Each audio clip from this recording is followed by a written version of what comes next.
There are trees, and then there are trees. Stately, immense organisms that have somehow managed to have been spared the woodsman's axe and stand tall amidst the remnants of forest logged long ago. So this is the grandmother cedar. It's hollow, you can't see from this angle. Towering Douglas fir forest once dominated the narrow strip of low-lying land along the southeastern coast of Vancouver Island and the Gulf Islands.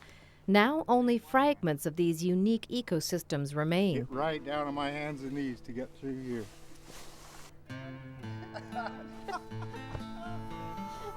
Here behind me I have one of my favorite Douglas fir trees on the island. It's a big old veteran.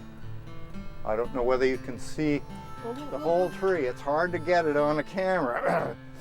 But it's had quite a rough history, and over the last 15 or 20 years that I've known about this tree, it's been blown off its vertical by a huge windstorm. I think it was in 2004, struck by lightning, and that straightened the tree up. Oddly enough, it knocked off this huge branch, and the tree straightened right up, so it's almost vertical again. The Gabriola Land and Trails Trust has embarked upon a kind of treasure hunt to find any ancient giant still standing on the southern Gulf Island. We thought, you don't know what you've got till it's gone, and big trees are being felled on this island, so we thought it would be a good idea to register and go and find all of the big trees and at least make a map and have some idea of where they are, how big they are, what species they are, so that perhaps we could protect some of the big ones and prevent them from being needlessly cut down.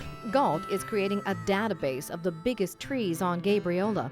Any on private land will only be publicized with a landowner's permission. Every Saturday, GALT has a table at the farmer's market, and we have a presence and people come to the farmer's market and tell us about their tree, hopefully, and we'll go back to, if they know where the location of a big tree, we will go and measure it, take its circumference at breast height, and just record it and GPS it so we know where it is. Just take the end out and hold it up against the loop. This is very scientific. Okay, it works, right? I've got 270 inches, 22 feet, 6 inches.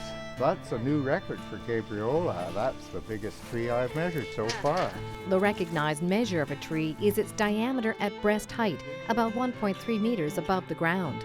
2 feet 6 inches, I believe. I found one cottonwood tree not far from here. A cottonwood that's 18 feet in circumference. Wow, I mean, oh, it's just wonderful to see a tree like that, really. And you know, their leaves rattle in the wind, in the slightest breeze. And it's just lovely to sit by a tree like that. It's like sitting by a babbling brook, you know, the wind blows the leaves. I think what we need is an awareness that we have a very, very valuable resource and we should protect it. The Gabriola Island Big Tree Registry is part of GALT's Strategic Plan initiative. Islanders can email details of their big tree finds to GALT at info@galt.ca. On Gabriola Island, I'm Annette Lucas.